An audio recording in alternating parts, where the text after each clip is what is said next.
Así es, un fuerte abrazo, Asdrúbal. Bueno, hemos hablado del tema económico, quizás no ahorita, pero sí lo hemos hablado, comentado hace algunos días. Y bueno, es impresionante cómo hemos visto que finalmente se muestran estas cifras por parte del Banco Central de Venezuela y leía, por cierto, que al parecer estas cifras se ofrecieron, Asdrúbal, no sé si tienes esa información, de que estas cifras se ofrecieron por parte del Banco Central porque habría algún tipo de presión por parte de Rusia y de China. ¿Es así? Sí, bueno, digamos que recuérdate que está el tema de legitimidad de Maduro frente a Guaidó en los organismos internacionales. El Fondo Monetario Internacional hasta ahora no ha reconocido a Guaidó porque no tiene los votos suficientes a pesar de la insistencia de los Estados Unidos. Digamos que el voto de Rusia y China más Europa han sido determinantes para contener ese nombramiento.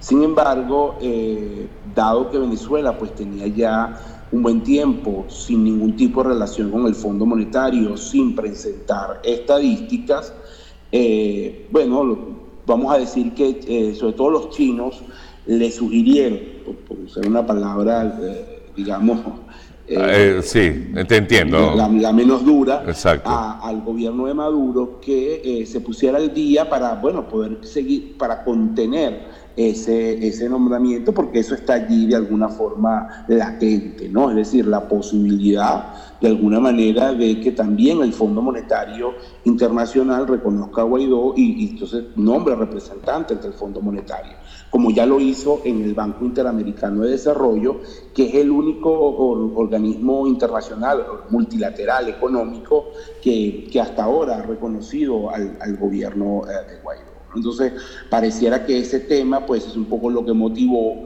a que las autoridades de Venezuela, el régimen de Maduro, bueno, presentara esta batería de estadísticas y de datos sobre la economía venezolana que tenían represada desde hace ya bastante tiempo, ¿no? Recordemos que estamos hablando de casi 4 años sin publicar estadísticas y algunos datos no aparecían desde el año 2012, ¿no? O sea, que se remontan ya a 7 años sin esos números en indicadores específicos.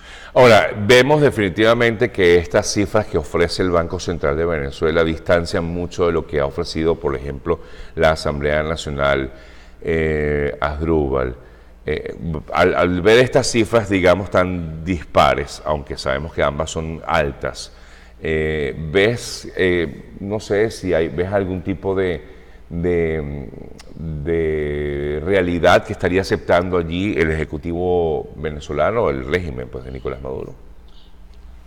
Mira, Sergio, el Banco Central publicó, bueno, como lo acabo de decir, una cantidad de números en diferentes áreas, en términos de actividad económica, el PIB, la balanza de pagos, de precios, no solamente la inflación, sino precios al mayor, al constructor.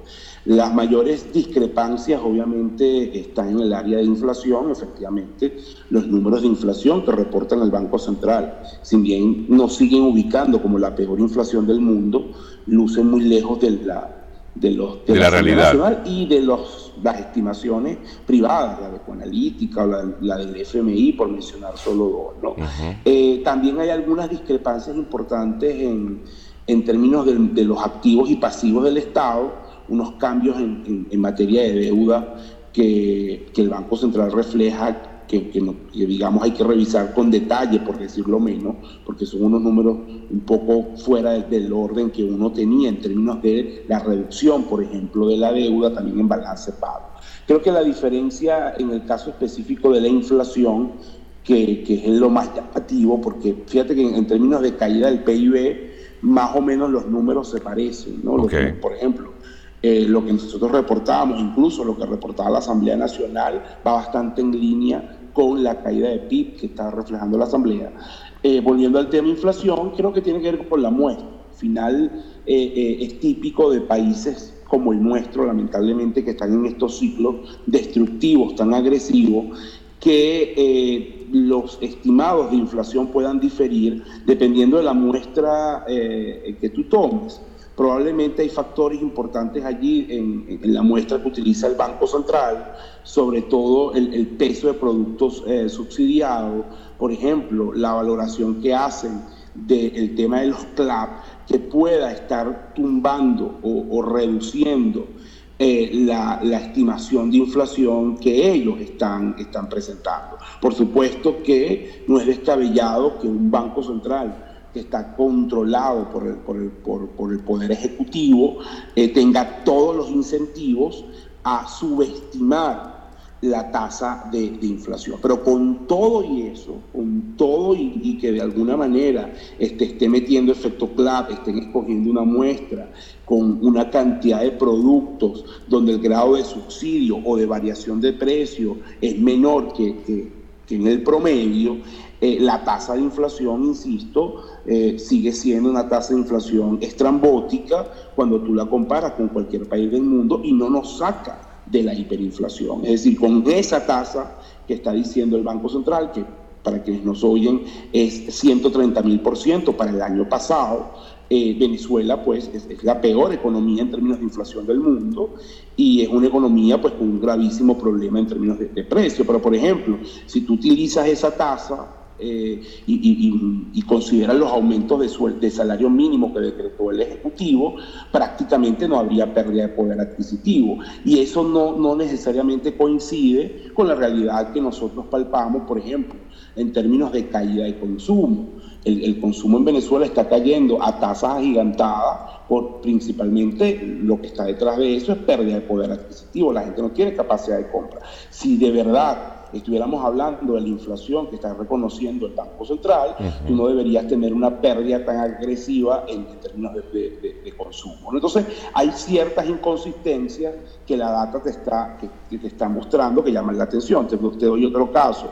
El sector construcción. El Banco Central refleja una caída del sector construcción en estos años superior al 70%, una contracción muy agresiva, y sin embargo el gobierno habla de que todo el tiempo de que está construyendo viviendas, sí, la famosa misión Gran Vivienda. Entonces, ¿cómo puede caer el sector a estos niveles si supuestamente tú estás haciendo viviendas todos los años? Entonces, incluso la propaganda con la data de alguna manera choca, ¿no? En términos de algunos datos. Y así hay otras cosas, bueno, y creo que irán saliendo en la medida que se revise de forma más exhaustiva toda esta data que en un solo día publicó el Banco Central de Venezuela. Ahora, mientras tanto, Asdrúbal, amigas y amigos, conversamos con el economista Asdrúbal Oliveros, director de Econalítica. Mientras vemos todo esto, Asdrúbal, vemos cómo la economía en Venezuela se sigue moviendo, o se mueve, de hecho, en dólares, a pesar de que el dólar como tal no es una moneda que circula. Esto evidencia efectivamente este tema de la inflación. Pero a mí lo que me llama la atención, Asdrúbal, es que incluso los precios de los productos, los precios de los servicios aumentan en dólares. O sea, yo, según lo que me han comentado, recuerda que yo estoy fuera del país desde hace mucho tiempo, pero sí, uno está pendiente, pues me comentan que incluso de pronto hoy algo que te costaba $5, mañana te cuesta 10. Es el único país donde el dólar sube, es increíble. ¿Por qué pasa esto? Claro, Sergio, yo entiendo que a la gente esto le genere mucho ruido porque sí, obviamente el dólar es una moneda estable. Sí. Y tú lo acabas de decir, pues tú estás en Estados Unidos y los precios no suben con esa magnitud, más allá de factores estacionales o presiones de la demanda. No es un cambio abrupto en términos de precios. Sin embargo, en Venezuela, recuérdate que en primer lugar tienes una economía donde las bases de esa economía de mercado están destruidas.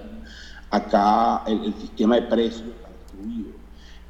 Cada vez es más complicado, de alguna manera, de llevar adelante los procesos productivos, ¿no? Tú tienes destrucción de capital humano, pérdida de capital humano, tienes además grandes dificultades para, por ejemplo, fabricar, para traer producto, para transportarlo, para conseguir combustible, problemas de luz. ¿Qué quiero decirte con todo esto? Al final hay unos factores adicionales en la dinámica económica que se imputan en el precio que hacen que este cambie.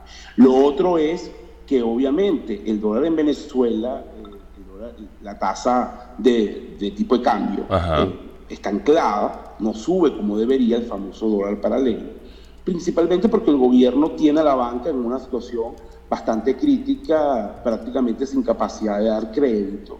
Entonces, mientras los costos en bolívares suben, el tipo de cambio no está reflejando esa visual de los costos en bolívares, porque están claros. Entonces, por eso es que los precios en dólares tienen que subir. Te lo pongo de otra forma. Nosotros los economistas tenemos maneras de calcular el tipo de cambio para que no pase eso que tú dices. ¿Cuál debería ser el tipo de cambio donde las cosas no suban tanto en dólares?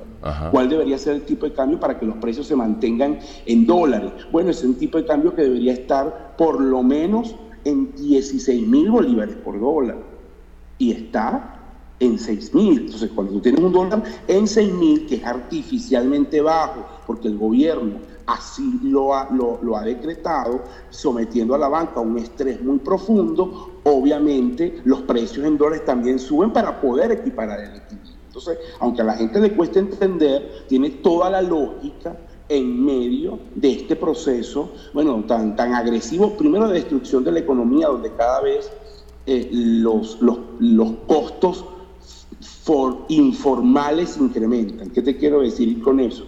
Por ejemplo, tú vas a movilizar hoy una mercancía en Venezuela y tienes que incluir, bueno, la posibilidad de afectaciones en la carretera, claro, incluso posibilidad de saqueo, el pago de coimas a distintos funcionarios públicos, claro, la compra de combustible en el mercado negro, claro, la paralización por varios días dependiendo de si algunas ciudades o algunas carreteras están tomadas por protesta de los habitantes por la falla de los servicios públicos. Todo eso se imputa en términos de precio. Entonces, eso hace que incluso en dólares los precios de las cosas en Venezuela sean mucho más caros que un país como Colombia. No voy a hablar de Estados Unidos, porque obviamente la economía americana es una economía profundamente desarrollada, pero comparémonos con Colombia, ¿no? Que también es un país latinoamericano.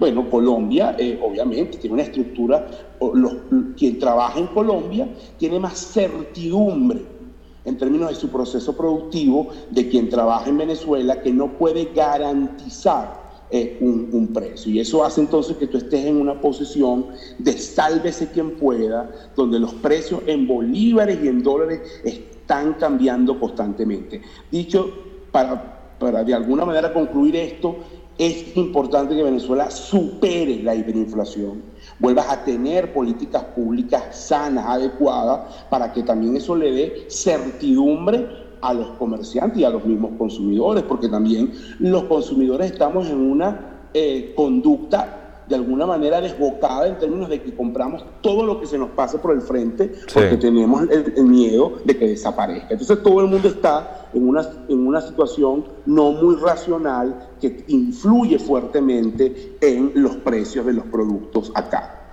Ahora, ¿cómo se puede subsanar esto, Asdrúbal, mientras continúa este régimen dirigiendo el país?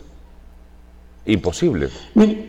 Eso es un tema bien importante, Sergio, porque yo lo he dicho muchas veces. Yo no creo que haya cambio en lo económico sin cambio en lo político. De hecho, Maduro ha hecho algunos ajustes económicos impensables en el pasado, ¿no? Ha permitido, por ejemplo, liberó tarifas, está recortando el gasto público, ha despenalizado con fuerza el mercado cambiario. Sin embargo, no le ves el resultado de eso en términos de economía. Bueno, porque es una economía que se está aislando, es una economía que no tiene acceso a las divisas, es una economía sancionada con un grado de riesgo muy alto, que no le están entrando inversiones de ningún tipo, que está en default de su deuda.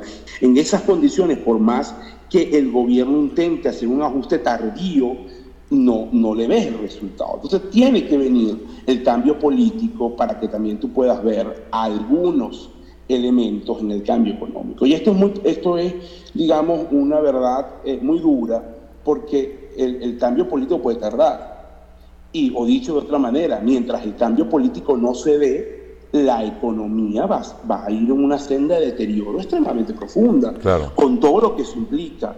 ¿Y qué implica? Bueno, cierre de compañía, destrucción de empleo, más informalidad, más mercados negros y más deterioro de la calidad de vida de la gente. Sobre todo el 80% de la población en Venezuela que sigue dependiendo de salarios y de ingresos en bolívares, que de alguna forma está fuertemente afectada por toda esta crisis. Entonces, en la medida que tú no consigas una solución al problema político, tampoco vas a tener bienestar para la gente. Entonces estamos entrampados, ¿no? Esa es un poco la conclusión de eso.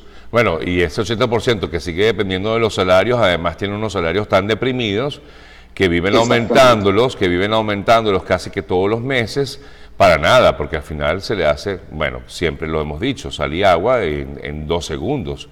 Al día siguiente ya claro, no, porque no están atados a productividad, a eficiencia, ¿no?